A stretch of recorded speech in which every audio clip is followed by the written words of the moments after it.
Meus amados irmãos e irmãs, vamos iniciar esta reunião com uma oração ao nosso querido Pai, para que Ele venha dirigir nossas vidas, dirigir nossa mente, nosso coração em torno da Sua palavra.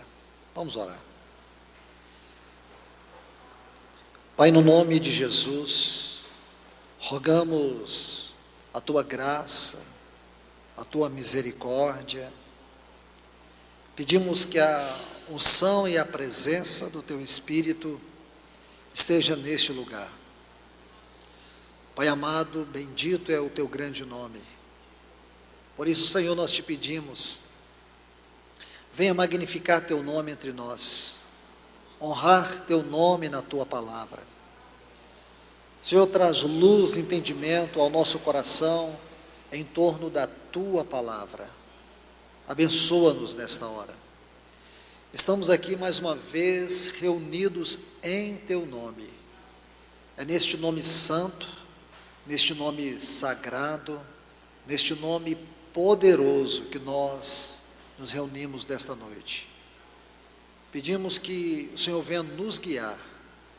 Guia-nos na Tua palavra. Guia-nos no entendimento e na vida da Tua palavra. Nós oramos neste momento, em nome do Teu eterno Filho Jesus. Amém. Graças ao Senhor. Vamos abrir as nossas Bíblias aqui em 1 Timóteo, o capítulo 2, os versículos 11 a 15. Nós vamos estudar hoje a 15ª lição. Espero que o Senhor nos ajude em mais um assunto tão importante. A mulher aprenda em silêncio, com toda submissão. E não permito que a mulher ensine, nem exerça autoridade sobre o homem. Esteja, porém, em silêncio. Porque primeiro foi formado Adão, depois Eva. E Adão não foi iludido, mas a mulher, sendo enganada, caiu em transgressão. Todavia, será preservada, através de sua missão de mãe, se ela permanecer na fé e amor e santificação com bom senso. Graças ao Senhor por esses textos. Gostaria de ver esse local repleto de irmãs para que elas pudessem ouvir essa palavra. Porque eu acho que muitas mulheres que já leram esse texto, esses textos, devem ter se perguntado o que realmente se passava na mente de Paulo quando ele escreveu essas palavras. O que significa, do ponto de vista espiritual, este silêncio da mulher? O que realmente nós temos que aprender, especialmente, falo das irmãs, acerca deste silêncio? Se nós juntarmos aqui duas passagens, nesta, Paulo diz que a mulher, ela não, ele diz aqui, vamos voltar ao texto, ela deve aprender em silêncio, com toda a submissão. Aí ele diz, e não permito que a mulher ensine e nem exerça autoridade sobre o homem, esteja, porém, em submissão. Lá em 1 Coríntios, capítulo 14, os versículos 34 e 35, ele coloca um outro ponto. Ele diz que as mulheres devem estar caladas na reunião da igreja. E se tiverem que perguntar alguma coisa, que pergunte aos seus maridos em casa. Então, se as irmãs leem esses textos, elas vão ficar muito confusas. E em torno desses textos, existem muitos debates, muitas especulações. Existem alguns pensamentos até mesmo dogmáticos, alguns que proíbem as mulheres de ensinar, de falar nas reuniões da igreja. A grande pergunta é: o que a Bíblia diz, no sentido doutrinário? Porque nós podemos olhar uma passagem no sentido particular. Muitas passagens da Bíblia, elas foram colocadas de maneira particular. Quando uma passagem é colocada de maneira particular, ela tem um sentido cultural e contextual.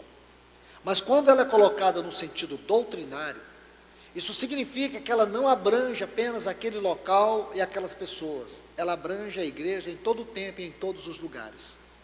Então, entender o que é particular e o que é doutrinário é algo muito importante. Nós não estamos diante de uma exposição doutrinária do assunto, nós estamos diante de uma exposição particular do assunto. E por quê? Simples. Vamos usar o argumento hermenêutico. A primeira pergunta que eu lhes faço: qual é o assunto aonde estes textos se encontram? De acordo com o contexto, nós vamos nos lembrar muito bem. No versículo 1, Paulo estava falando sobre a oração. E ali ele nos dá 4 degraus da oração. E quando nós estudamos aqueles 4 degraus da oração, nós podemos ver que Paulo começa do sentido mais básico, preliminar, que é a Eucaristia, ou ações de graças, e ele vai subindo até as súplicas, que é a oração no sentido mais elevado. E se você conhece o que é oração, você vai ver que oração não é simplesmente tornar Deus um objeto do nosso consumo religioso. Nós vamos ver que a esfera mais alta da oração diz respeito ao nosso relacionamento com Deus. É tocar a mente e a vontade de Deus, e não tocar a nossa vontade de acordo com a nossa mente. Oração não é tocar a nossa vontade, não é levar a nossa vontade a Deus. A oração é buscar a vontade de Deus. Este é o ponto mais elevado. Então Paulo vai nos dar isto no versículo 1. E mais embaixo, ele vai dizer que os homens, eles devem levantar suas mãos sem ira e sem animosidade. Isto é, não deve haver rancor, não deve haver um coração implacável, não deve haver um coração carregado de sentimentos perniciosos. A palavra animosidade aqui fala de desígnios maus, segundo o original. E levantar a mão não é uma posição de oração, como também não é um método de oração. O que significa espiritualmente é não ter culpa, não chegar diante de Deus com a sua conduta maculada. Ora, nós sabemos que mesmo pecando, falhando, errando, a misericórdia do Senhor nos permite entrar na sua presença, alcançar a sua misericórdia, desfrutar do poder do seu sangue. E é esta a única explicação que nós temos, queridos, para nós continuarmos vivendo a vida cristã. Porque sabemos que o nosso coração é pernicioso, é um coração corrupto em toda a sua essência. Mas se não for o amor de Deus, se não for a graça de Deus, se não for a misericórdia de Deus, se não for a longanimidade de Deus, e mais ainda, se não for o sangue de Cristo Jesus, todos nós seremos incapazes de viver a vida cristã. É somente por causa dessas extraordinárias características e atributos do ser de Deus que nos permite e nos habilita a viver a vida cristã. Então, meus amados irmãos e irmãs, Paulo diz que os homens devem levantar suas mãos sem ira e sem animosidade, sem maus desígnios. E as mulheres devem ter uma conduta conveniente. Essa conduta tem que ser caracterizada pelos seus trajes, modesto, isto é, que honra.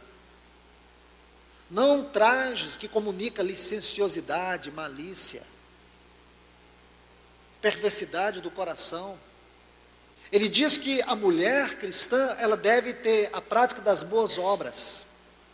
Ela não deve viver uma vida licenciosa, maliciosa, porque isso atrapalha a vida de oração. Então, eu estou colocando todos estes pontos, porque nós precisamos deles para poder entrar neste assunto de hoje, sobre o silêncio e a submissão da mulher.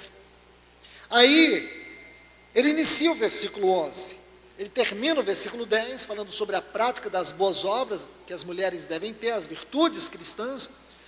Aí ele diz, a mulher aprenda em silêncio. Até aí não tem nenhum problema, porque as irmãs precisam aprender mesmo em silêncio, ninguém vai aprender conversando, não é verdade? Mas ele não está falando disso. Com toda a submissão. Eu quero que você entenda que o silêncio aqui está ligado à submissão da mulher. Aí o versículo 12 nos traz, aparentemente, um problema. Não permito, o sentido no original aqui é, não dou liberdade, não tolero. É isso que ele está dizendo. Eu não permito, eu não dou liberdade que a mulher ensine e nem exerça autoridade sobre o homem. Esteja, porém, em silêncio. Então, eu creio que as irmãs se sentem um pouco desconfortáveis lendo esses textos. Eu penso que o sentimento que eu tenho é que as irmãs, quando elas leem este texto, elas começam a criar uma certa antipatia por Paulo. Por que ele escreveu isso? O que está por detrás disso? Por que Paulo foi tão duro com as irmãs? Volto mais uma vez. Vamos entender o ponto distinto e o ponto doutrinário. O ponto específico e o ponto expositivo.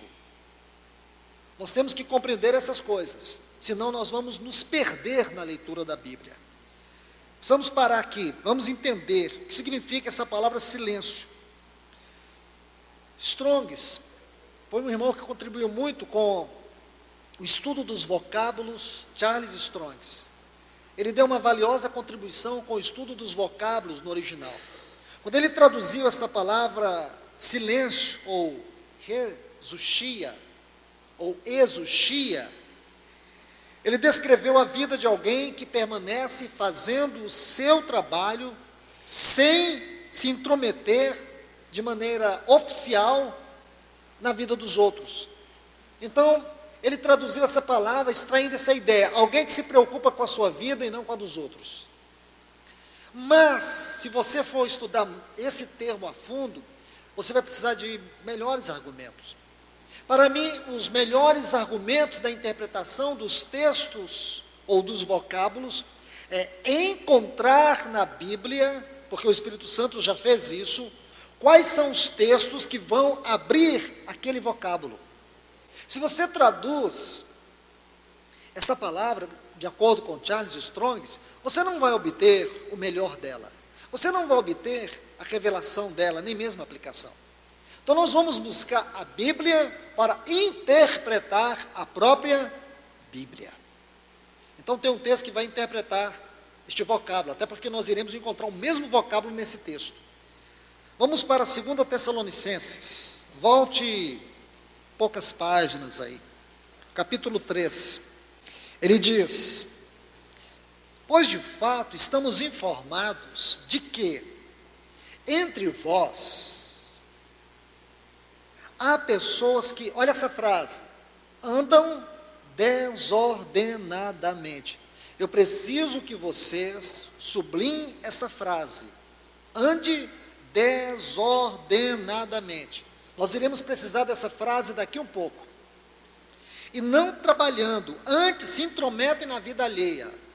Esta frase descreve o que Charles Strong define acerca de silêncio. Mas não é bem aí não, irmãos. Mais embaixo tem o significado dessa palavra conforme o original. A elas, porém, determinamos e exortamos no Senhor Jesus Cristo, que, agora, sublinha essa frase, trabalhando tranquilamente, esta palavra, tranquilamente, é o mesmo vocábulo de acordo com o original, para silêncio. Então, o que significa silêncio? Lá em Timóteo, em 1 Timóteo capítulo 2, tranquilamente, tranquilidade. Então, o que Paulo está dizendo? Que as mulheres devem aprender com tranquilidade e mansidão. Ficou simples agora, não ficou? Acho que toda tensão que as irmãs têm quando leem este texto, desaparece. Ele está dizendo isso. Quando você junta aqui, trabalhando tranquilamente, é o silêncio. Agora, observe, acima, andam desordenadamente. Você se lembra? Voltamos agora, por favor, vamos voltar para 1 Timóteo capítulo 2. Quando ele diz aqui,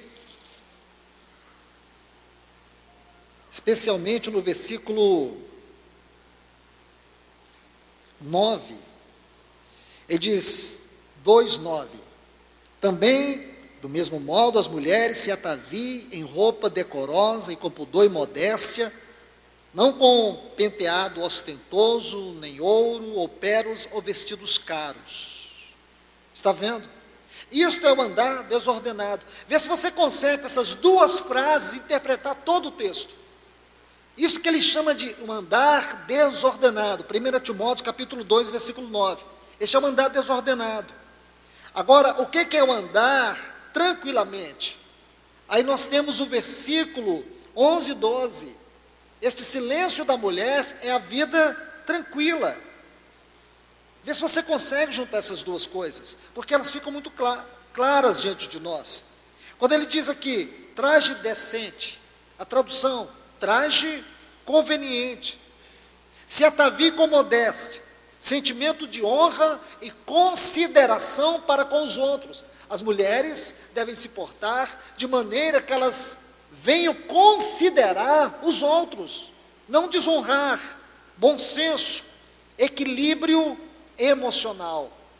As irmãs precisam ter equilíbrio emocional ao se vestir, não com cabeleiras frisadas, ou com ouro, ou pérolas, ou vestuários dispendiosos. Isto é, não com ostentação, chamando atenção sobre si mesma, mas com boas obras, isto é, com virtudes cristãs. Irmãos, irmãs, permitam-me, por favor, abram suas Bíblias comigo em 1 Pedro capítulo 3. Esse texto de 1 Pedro capítulo 3, de maneira graciosa, 1 Pedro capítulo 3, versículos 1 a 5. Eu quero pedir a vocês, esse texto aí, juntamente com aquele texto de 2 Tessalonicenses 3, coloque esses textos juntos aí, nos versículos 11 e 12 de 1 Timóteo capítulo 2. Se vocês não colocarem esses textos juntos, vocês nunca vão entender o que é que o Espírito Santo está falando.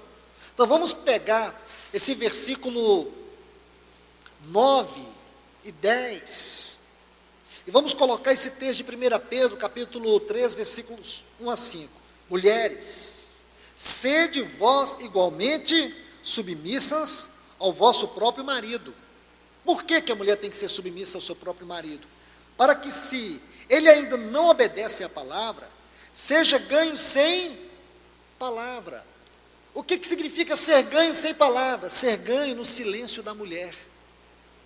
Sabe o que a Bíblia está dizendo? Que o silêncio da mulher é o sinônimo da sua submissão, que a submissão da sua mulher é a maior pregação dela. As irmãs estão me entendendo? As irmãs estão lendo a Bíblia, não é isso que a Bíblia está dizendo? É isso que a Bíblia está dizendo. Sejam ganhos sem palavra alguma, por meio do procedimento da sua esposa. Vamos parar aqui. Por meio do procedimento. O que Paulo, ou como Paulo descreve o procedimento da mulher no versículo 9 de 1 Timóteo capítulo 2. Deve ser um proceder conveniente, deve ser um proceder com equilíbrio, deve ser um proceder onde ela está honrando os outros, deve ser um proceder que ela não chame atenção para si. Olha o que Pedro está dizendo. Irmãos, a Bíblia não coloca um outro item, não coloca um outro assunto, este é o assunto. Não adianta nós ficarmos especulando, o assunto é muito simples e claro na palavra de Deus. Então o que é o silêncio da mulher? É a sua própria submissão. Porque a mulher fala no seu silêncio. Mas isso não é tão simples assim, irmãos. Nós estamos subindo degraus, estamos usando os textos que vão nos mostrar isso. Aí diz: por meio do procedimento de sua esposa, ao observar, olha essa frase, o vosso honesto comportamento. O vosso honesto comportamento não é o que Paulo chama a atenção no versículo 9 e 10 do capítulo 2 de 1 Timóteo? Sim ou não, queridos? Sim. Ou não é? É. Ele não está chamando a atenção das irmãs lá com relação às vestimentas, a honrar por meio das vestimentas. Ele não está colocando isso? Está muito claro. Não seja o adorno da esposa o que é exterior. Não procure chamar a atenção no exterior. Justamente o que Paulo diz: com frisado de cabelos, adereços de ouro, aparato de vestuário. Paulo não está dizendo isso, irmãos. Ele está dizendo isso. Aí ele prossegue: seja, porém, o homem interior, do coração unido ao incorruptível trajo, de um espírito manso. Olha a palavra aí, irmãos, tranquilo, é a mesma palavra no original para silêncio. Se Pedro tivesse colocado silêncio aqui, vocês entenderiam? Entenderiam. Se Paulo tivesse colocado a palavra tranquilo, lá no versículo 11 e 12, do capítulo 2 de 1 Timóteo, vocês teriam entendido? Teriam. Mas é a mesma palavra, irmãos, nós estamos indo lá na fonte, lá na origem. É isso que ele está dizendo. É tranquilo, essa palavra é a mesma no original. Ele está dizendo aqui: unido ao incorruptível traje de um espírito manso e em silêncio. Se colocasse assim, vocês não teriam nenhuma dificuldade de associar as palavras. Mas aqui ele coloca a palavra tranquilo, é a mesma palavra no original para silêncio. Se você olhar o texto no original, você vai ver o mesmo termo, exousia. Aí ele prossegue, que é de grande valor diante de Deus. Então qual é a natureza do silêncio da mulher? Porque o silêncio da mulher tem um grande valor diante de Deus. Mas o que tem a ver esse silêncio? Quer dizer que uma irmã que fica em silêncio, que não fala nada, que emudece, ela tem grande valor diante de Deus? Não é isso que a Bíblia está dizendo. A Bíblia está dizendo que este silêncio tem que ser de um coração submisso. Não adianta a mulher ser muito calada ou ficar calada, mas não ser submissa. Aqui ele está associando o silêncio à submissão. As irmãs estão me entendendo? Amém? Estão mesmo, irmãs? Está muito claro, não está? Pois foi assim também que as si mesmas se ataviaram outrora as santas mulheres. Elas se ataviaram com o quê? Com a submissão, que esperavam em Deus, estando submissa ao seu próprio marido. Olha aí, não precisava nem a gente pregar, só ler os textos, fica tudo tão claro. Aí vai dar um exemplo embaixo do texto de Sara, que chamava Abraão de Senhor. Então qual é o atavio da mulher? A submissão. Isso que é belo diante de Deus. Visto como, na prova desta administração, glorifico a Deus pela submissão que confessais quanto ao Evangelho de Cristo, e pela liberalidade de vossos dons para com eles, para com todos. Eu quero apenas tomar esse texto como uma ilustração, para entendermos essa palavra submissão, porque silêncio fala de tranquilidade, submissão fala de sujeição e obediência. E aqui, aprender em silêncio com toda submissão é ter um espírito tranquilo e obediente. E ele quer dizer que uma pessoa submissa, ela está glorificando a Deus. Uma mulher submissa, o seu viver agrada a Deus, porque o seu viver glorifica a Deus. É por isso que ele chama atenção para isso. Agora, irmãos, irmãs, vamos para o versículo 12. Eu acho que o versículo 11, já estamos em paz. Agora vamos para o versículo 12. Ele diz: não permito. A palavra aqui, a tradução dela para permito é: não dou liberdade, não tolero. E é estranho Paulo dizer isso, né, irmãos? Alguns dizem que Paulo está sendo muito autoritário aqui. Não permito que a mulher ensine, nem exerça autoridade sobre o homem. Esteja, porém, em silêncio. Escute aí, irmãos. Então, primeiro, ele tratou da posição da mulher. A posição da mulher é uma posição que deve glorificar a Deus em absoluta submissão ao seu marido. A submissão e o silêncio da mulher têm a mesma conotação: tranquilidade, sujeição. Uma mulher que aprende em silêncio, uma mulher que se sujeita ao seu marido, essa mulher está glorificando a Deus. Agora ele diz: não permito que a mulher ensine, nem exerça autoridade sobre o homem, esteja, porém, em silêncio. Vamos começar bem devagar aqui. A primeira coisa que eu quero resolver com vocês é sobre a linguagem de Paulo. Não permito que a mulher ensine. Será que é isso mesmo que ele está dizendo, irmãos? Que a mulher não pode ensinar? Aparentemente, sim. Então vamos resolver um problema e depois outro.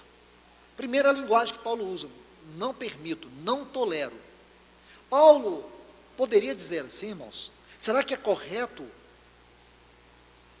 esse procedimento de Paulo, em ser tão duro, parece ser tão implacável? Será que essa linguagem de Paulo não é um pouco corrosiva?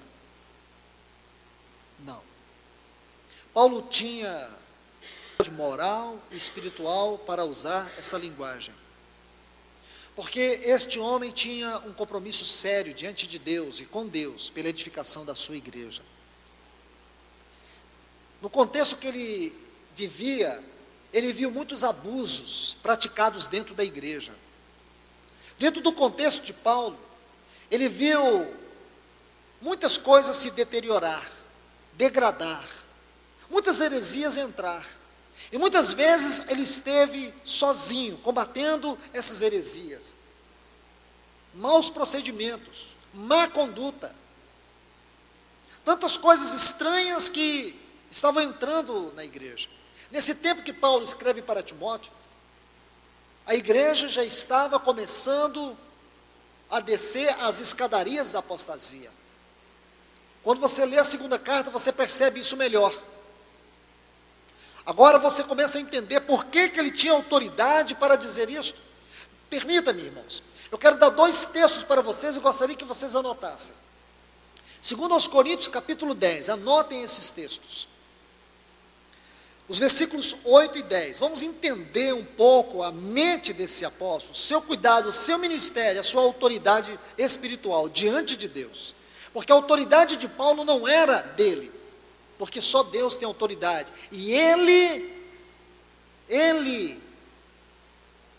designa homens para servir, ele designa homens para compartilhar da sua autoridade.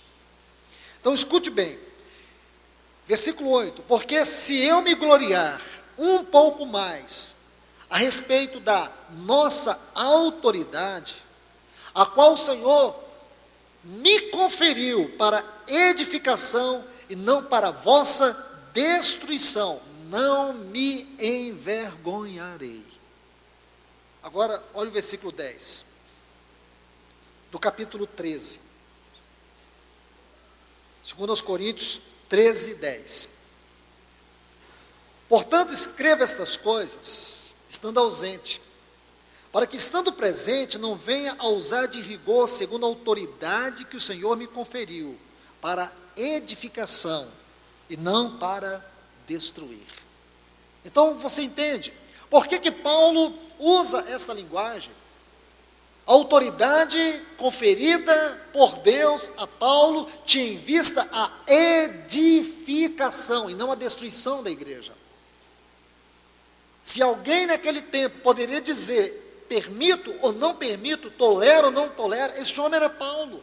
Conheço o coração deste homem, o seu zelo, o seu amor, o seu temor, sua dedicação, sua honestidade, sua sinceridade. Por tudo que ele passou, como ele serviu. Ele era alguém que tinha uma vida aprovada diante de Deus.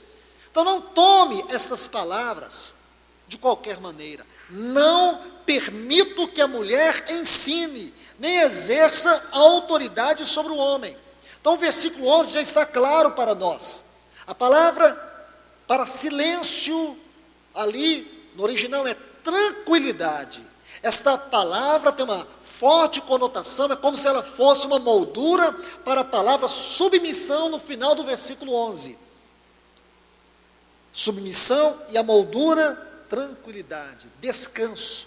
Alguém que se sujeita com confiança. Mas agora, ele diz, não permito que a mulher ensine e nem exerça autoridade sobre o homem. Vamos voltar ao quadro geral. Não podemos, em hipótese alguma, prosseguir se nós perdermos a visão de tudo que está colocado dentro do contexto. Interpretar. O versículo 12 do capítulo 2, aqui de 1 Timóteo, desconsiderando todo o contexto, nós incorreremos em um grande erro, por que não dizer, numa grande heresia. Sejamos cuidadosos. Escute, a princípio Paulo estava falando de quê? Ele estava falando de oração. Qual é o tema dos versículos anteriores? É claro que ele vai tratar, ele vai abrir aqui uma pequena digressão, um parêntese, e vai falar da expiação. Mas o assunto aqui não é expiação. O assunto dos 10, ou por que não dizer, dos 15 primeiros versículos do capítulo 2 de 1 Timóteo, não tem nada a ver com expiação, tem a ver com oração. Ou não é? Inicia o texto que você vai ver. Fala da oração e da posição, ou da condição que o homem e a mulher devem se apresentar diante de Deus. Vocês estão lembrando disso? Tem que ser muito claro para nós. Se essas coisas não estiverem claras, então nós nunca vamos interpretar os textos de acordo com a mente de Deus. Então primeiro ele vai falar de oração, depois ele vai falar de ensino. E aqui, de maneira restrita, eu estou me referindo às irmãs, porque este é o assunto. Ele está falando que as irmãs, as mulheres, não devem ensinar e nem exercer autoridade sobre o homem. Então, já que nós temos isso em mente, eu quero colocar algumas coisas para vocês. Primeiro, de um lado está a oração, do outro lado está o ensino. Quando ele trata da oração, versículos 8, 9 e 10, ele vai dizer que a mulher deve ter uma conduta conveniente, deve ser cuidadosa nos seus trajes, assim como os homens devem levantar suas mãos sem animosidade, sem maus desígnios, sem ira no seu coração. Isso está relacionado com a oração. Mas quando ele vai falar do ensino, ele fala da submissão. A mulher tem que se preocupar em se submeter e não exercer autoridade como homem. Porque a mulher não foi colocada como cabeça, e sim o homem. Sua posição é de sujeição. Paulo está mostrando aqui o perigo da mulher exercer o ensino com a autoridade do homem. Vamos apimentar um pouco o assunto. Vamos inserir aquele texto de 1 aos Coríntios, capítulo 14, por favor. Versículos 34 e 35. Porque o que ele quer nos mostrar nesses textos de Timóteo é simples, que a liberdade de uma vida de oração está na piedade. Ele diz que as mulheres devem se trajar como as mulheres piedosas, e a liberdade do ensino da mulher está na sujeição que ela tem ao seu marido. Então veja bem, permita-me colocar esses textos agora, para ajudá-las a entenderem melhor. Vejam, conservem-se as mulheres caladas nas igrejas, porque não lhes é permitido falar, mas estejam submissas, como também a lei determina. Aonde na lei determina que a mulher deve estar submissa? Paulo está falando da lei, os oráculos de Moisés, ou ele está falando da Torá? Se você for nos oráculos de Moisés, já vou te adiantar, você vai ter dificuldade de encontrar. Mas se você for na Torá, você vai encontrar no versículo 16, do capítulo 3, do livro de Gênesis, onde muitos eruditos dizem que Paulo está fazendo referência justamente aqui, quando Deus fala para a mulher, que ela vai dar à luz com dores, e o seu desejo está sobre o seu marido, e ele te dominará. Então aqui ele está dizendo. Então quando ele fala da lei, ele não está falando da lei mosaica, ele está falando da lei do Torá. Aí ele usa essa particularidade do livro de Gênesis. Então ele diz: se porém querem aprender alguma coisa, interroguem em casa a seu próprio marido, porque para a mulher é vergonhoso falar na igreja. Está vendo, irmãos? Como é perigoso nós tomarmos esses textos e procuramos fazer uma aplicação dentro do nosso contexto, sem avaliar os cuidados devidos de acordo com a mente de Deus na sua palavra. É tão perigoso isso, irmãos. Eu disse para vocês que nós temos que ser cuidadosos quando a Bíblia faz uma aplicação doutrinária, expositiva, e quando ela faz uma exposição particular. Quando a exposição é particular, sejamos cuidadosos, porque nessas exposições particulares, muitas vezes o assunto diz respeito a um contexto, e há um fator histórico, há um fator contextual e há um fator cultural. E se nós pudermos extrair essa aplicação e aplicar em conformidade com a doutrina da palavra, sim, tudo bem, então podemos fazer. Se não, sejamos cuidadosos. Porque tem sido em nome dessa irresponsabilidade com a palavra que muitos achismos, axiologias, têm sido levantadas como bandeiras doutrinárias para perverter o andar, a comunhão e a vida da igreja. Então vamos ser cuidadosos. Vamos analisar isso aqui de maneira expositiva, porque quando você olha esse texto com muito cuidado, você vai ver que ele está relacionado com o aprendizado e não com o ensino. Aqui Paulo está falando de aprender e não de ensinar. Lá ele está falando de ensinar, mas também de aprender. A mulher tem que aprender em silêncio. E não permito que a mulher ensine, exercendo a autoridade de homem. Porque, irmãos, permita-me colocar algo para vocês mais uma vez. Eu sei que é algo que eu tenho repetido muitas e muitas vezes, mas a repetição é a quintessência do ensino, então vale a pena repetir. Nunca tome um texto isolado e faça dele uma doutrina, isto é, faça dele um ensino. Que seja particular, não faça. Que seja para você, não faça. Uma doutrina, para que ela se torne doutrina, ela tem que ter fundamentação bíblica por outros textos. Ela tem que ser fundamentada, tem que ser sustentada por outros textos. Quando nós lemos o versículo 11, baseado em 2 Tessalonicenses, capítulo 3, versículos 11 e 12, e ainda somado a 1 Pedro, capítulo 3, versículo 1 a 5, ficou muito claro o que esse texto quer dizer. Que o silêncio da mulher está ligado à sua submissão. É muito claro esses textos. O cuidado que ela tem que ter em não andar de maneira desordenada. Cultivar um espírito tranquilo, que é o fruto de uma vida interior, como disse Pedro em 1 Pedro, capítulo 3. Mas quando nós entramos no versículo 12, aí nós já ficamos preocupados, porque o tom é enfático e nós podemos tornar isso uma doutrina. O que os grandes estudiosos e eruditos ensinam é que a mulher não deve exercer o ministério de ensino com a autoridade do homem. Isto é, ela tem que sempre se colocar debaixo do encabeçamento do homem. Ela não deve exercer a autoridade do homem. É isso que o texto está colocando. Aqui, você vai ver que ele está falando da forma, da maneira, da conduta, do aprendizado da mulher. A maneira como Paulo coloca isso é muito claro.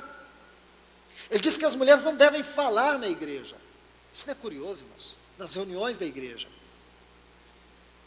A mulher deve aprender em silêncio. E se tiver de perguntar alguma coisa, espera chegar em casa e pergunte ao seu marido. Isso é uma doutrina ou é uma situação particular?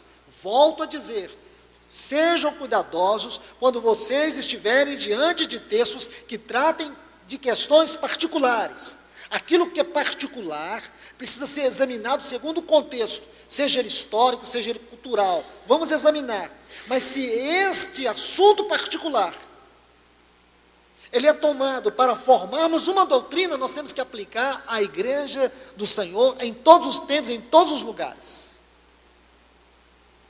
Eu não vejo assim, irmãos. Para mim o assunto aqui é particular. Deixa eu colocar um outro ponto para vocês. E para mim isso é princípio. Sejamos cuidadosos em tomarmos 1 Coríntios para fazermos exposições doutrinárias. Se você quer estudar as doutrinas cristãs, eu te aconselho a estudar Romanos, Efésios, Colossenses, Hebreus. Esses livros fazem uma exposição categórica acerca da doutrina cristã. Coríntios, 1 Coríntios especialmente, Paulo escreveu para tratar de questões práticas, de desvios, de conduta. Permita-me, por favor, vamos fazer um passeio por esta carta. Gostaria que vocês anotassem alguns textos. E, se possível for, leiam mais atentamente, para que vocês conheçam o caráter, a natureza desta carta, para que vocês tenham em mente o verdadeiro teor espiritual desta carta. Conhecer a mente de Paulo por detrás dessa carta. Ela é completamente diferente no seu teor espiritual da segunda carta que ele escreveu. Por favor. Capítulo 1, versículo 11. Olha o que ele diz. Pois a vosso respeito, meus irmãos, fui informado pelos da casa de Clói, 1 Coríntios 1,11, de que há contendas entre vós. Vamos começar por aqui. Agora você começa a entender, essa palavra contendas, ela é muito ampla no seu sentido aqui. Fala de rixas, divisões, separações, dissensões. E aqui você vai conhecer o motivo pelo qual agora ele vai escrever essa carta. Capítulo 3, versículos 1 e 2. Eu, porém, irmãos, não vos pude falar, ele vai dizer isso, como a espirituais, e sim como carnais, como crianças em Cristo. Ele vai dizer que a carnalidade deles era uma infantilidade espiritual. Eu não pude falar a vocês como pessoas maduras, porque vocês são carnais, vocês são crianças. Capítulo 3 ainda, olha o versículo 3.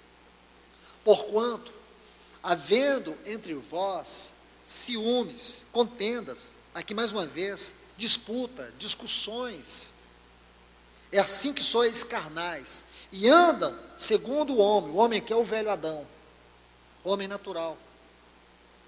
Capítulo 4, versículos 17 a 21. Por esta causa vos mandei Timóteo. Qual causa? Aí ele diz isso nos versículos anteriores. Mas aí, que é meu filho amado no Senhor, o qual vos lembrará os meus caminhos em Cristo, como por toda parte. Ensino a cada igreja. Alguns, se ensoberbeceram, como se eu não tivesse de ir convosco. Mas em breve irei visitar-vos, se o Senhor quiser, e então conhecerei não a palavra, mas o poder dos ensoberbecidos. Porque o reino de Deus não consiste em palavra, mas em poder.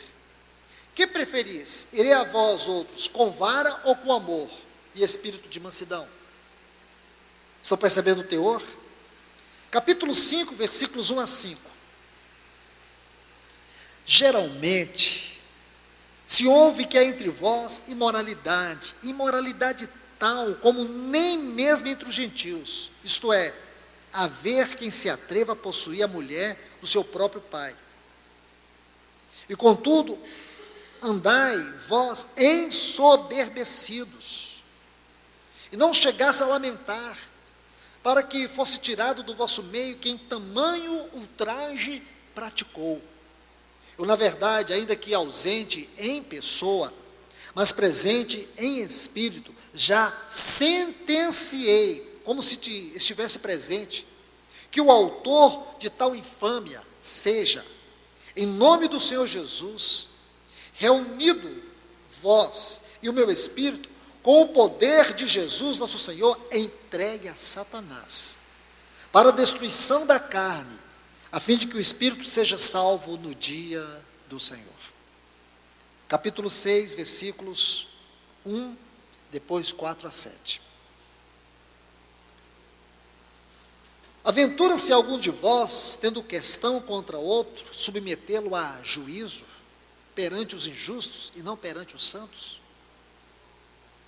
Entretanto, vós, quando tendes a julgar negócios terrenos, constituí um tribunal daqueles que não têm nenhuma aceitação na igreja. Para vergonha, vou-lo digo, não há porventura, nem ao menos um sábio entre vós, que possa julgar no meio da irmandade? Mas irá um irmão a juízo contra outro irmão, isto perante os incrédulos. Ó, se existe entre vós demanda, já é completa derrota para vós outros. Porque não sofreis antes a injustiça? Porque não sofreis antes o dano? Capítulo 7, versículos 1 e 2.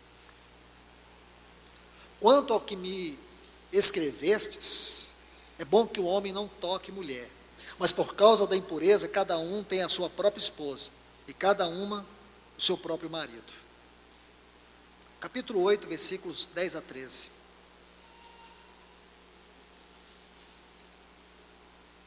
Porque se alguém te vir a ti, que és dotado de saber, à mesa, em templo de ídolo, não será a consciência do que é fraco induzida a participar de comidas sacrificadas a ídolos? E assim, por causa do teu saber, perece o irmão fraco, pelo qual Cristo morreu? E deste modo, pecando contra os irmãos, golpeando-lhes a consciência fraca, é contra Cristo que pecais. E por isso, se a comida serve de escândalo a meu irmão, nunca mais comerei carne, para que não venha escandalizá-lo. Capítulo 10, versículos 7, 8 e 9, e depois o versículo 14. Mas vou pegar só uma parte desses textos, especialmente as primeiras frases.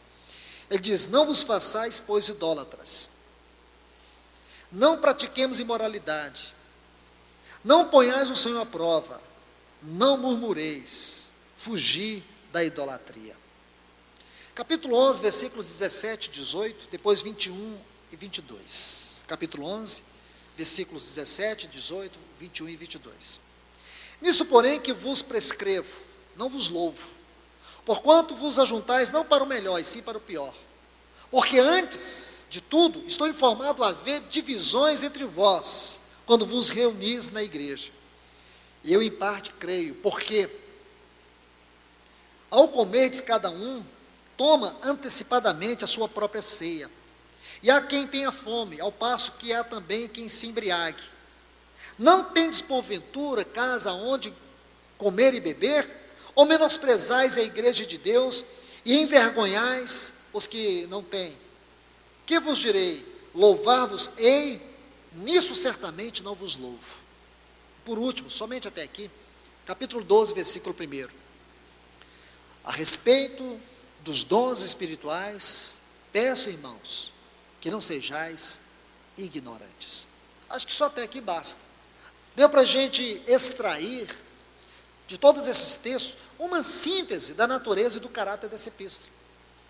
Então agora, juntando-se a isso, vamos ao assunto das irmãs, porque ele diz que as mulheres não podem falar na igreja. Não estou contestando Paulo, eu vou explicar depois o motivo, segundo o pensamento dos eruditos cristãos. Mas vou colocar um texto que vai levar você a refletir sobre algo. Por exemplo, capítulo 11, versículo 5. Ele diz: toda mulher, porém, que ora e profetiza. Olha aí. Toda mulher, porém, que ora e profetiza. A mulher pode profetizar na reunião da igreja, mas não pode falar? Estão vendo como as coisas precisam ser colocadas?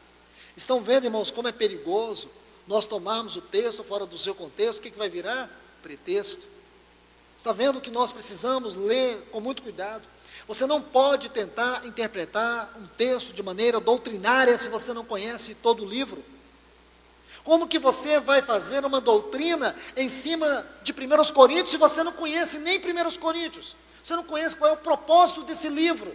O que moveu o Espírito Santo a inspirar Paulo a escrever? Essa carta é de Paulo ou é do Espírito de Deus? A Bíblia diz que toda escritura é divinamente soprada por Deus. Paulo só foi o instrumento, ele não foi o autor. Então o Senhor tratou de questões locais, questões específicas, questões distintas. Irmãos, nas sinagogas judaicas, as mulheres não tinham liberdade. Dentro da cultura judaica, as mulheres não tinham a posição de liberdade, reconhecimento que elas passaram a ter na vida da igreja. É lindo, irmãos. Do ponto de vista histórico, é lindo o capítulo 5, especialmente naquela parte, quando Paulo trata, a partir do versículo 23, acerca do amor que o marido deve tributar à sua esposa. Porque dentro daquele contexto, era uma grande revolução. Você sabe por quê? Porque a mulher sempre foi vista, nas culturas antigas, como objeto, como um ser de segunda categoria. Mas o Evangelho libertou a mulher e colocou ela naquela posição que Deus a criou. Isso na vida da igreja foi uma grande revolução. Quando você estuda o contexto histórico de Corinto, você vai descobrir que Corinto era uma cidade muito liberal. Se você estudar um pouco da história deste povo, você vai ver que eles conjugavam o verbo corintianizar, que era sinônimo de farra, de perversidade, de imoralidade. Era a capital da prostituição. O templo da deusa Vênus tinha 1000 prostitutas cultuais que ofereciam seus corpos 24 horas por dia. A prostituição era cultura e era religião em Corinto. Agora, dentro desse contexto, nasce a igreja. Durante 18 meses, Paulo esteve ali e o Senhor teve o seu testemunho naquela cidade. Agora, irmãos, não passou muitos anos para que todos esses textos que nós lemos pudessem agora nos mostrar quantos desvios, quantos problemas de comportamento, quantas condutas e práticas erradas, costumes errados, em todas as esferas do relacionamento, tanto humano como também espiritual, quantos desvios começaram a ocorrer entre aqueles irmãos. Você vê que Paulo chama a atenção deles porque eles estavam começando a dividir os apóstolos em partidos. Aqueles que gostavam de Pedro, aqueles que gostavam de Paulo, aqueles que gostavam de Apolo e aqueles que só queriam Cristo. Então você vê tantos desvios aqui. E é dentro desse ambiente de tamanha confusão que Paulo vai corrigir um problema distinto e específico. E que isso estava como que um câncer, evoluindo para outras igrejas. Aí é onde ele diz, ele está corrigindo um desvio de comportamento e não uma conduta espiritual. O objetivo dessas palavras aqui é corrigir um comportamento e não instituir uma doutrina. Vocês estão entendendo? Por isso que a Bíblia é muito clara. Você não pode dizer que leu esses textos em alguns minutos. Você precisa de muito tempo para ler. Porque aqui agora fica muito claro que a ideia que ele nos traz aqui era sobre a desordem que estava sobre o culto. E o assunto é justamente, somente esse? Claro que não. Ele começa este assunto aonde? Você tem que saber onde ele começa. Ele começa no capítulo 12. Ele começa do espiritual e vai terminar no natural. Ele começa dizendo, irmãos, acerca dos dons espirituais, eu peço que vocês não sejam ignorantes. Eles eram ignorantes de maneira geral, eles eram ignorantes concernente aos dons, enquanto as mulheres, elas ficavam perturbando, atrapalhando o culto. Talvez com conversas, perguntas e outras coisas mais. Por isso Paulo chama atenção quanto a isso. Ele está colocando ordem nesse caos. Se você examina de outra forma, eu não sei como examinar de outra forma. Eu sei que esse é o único método que nós temos de estudar a Bíblia. A maneira correta de estudar a Bíblia é estudá-la expositivamente. Se você pega apenas o tema, toma esse tema, isola ele do contexto, cria uma doutrina, você vai incorrer em uma terrível heresia. E você pode estar simplesmente ofendendo o caráter do Espírito Santo na exposição da sua sagrada palavra. E aqui nós vamos criar e dar ênfase a um pensamento maligno, colocando as irmãs na esfera de um ser de segunda categoria. A mulher tem o seu lugar de maneira muito especial na palavra de Deus. A Bíblia diz que Deus criou o homem do pó da terra, mas quando a Bíblia vai falar que Deus criou a mulher, usa uma palavra muito interessante. Vai usar a palavra edificou. O homem foi criado, a mulher foi edificada. Por quê? Porque a mulher, ela é uma tipologia, é uma expressão daquilo que a igreja deve ser para Cristo. Aquela mulher do capítulo 2 em especial. Então essa figura da mulher é muito importante.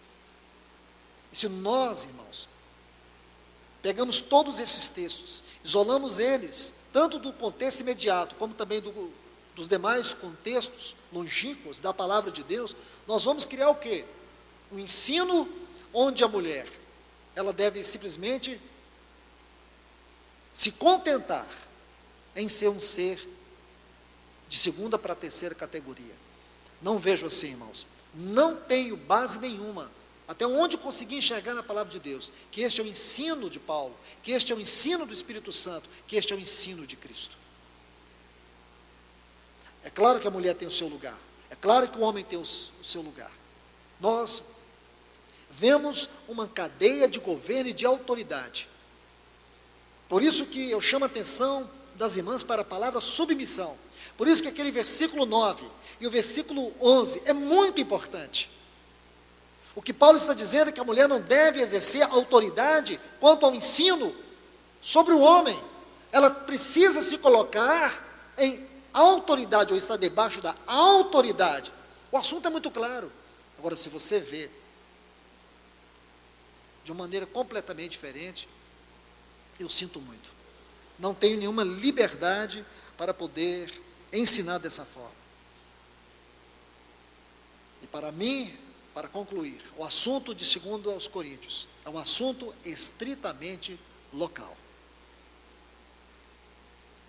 Se você pega o capítulo 12, 13 e 14, aqui de 1 aos Coríntios, eles vão formar um conteúdo só, onde Paulo começa tratando das questões dos dons do Espírito, depois do comportamento nas reuniões.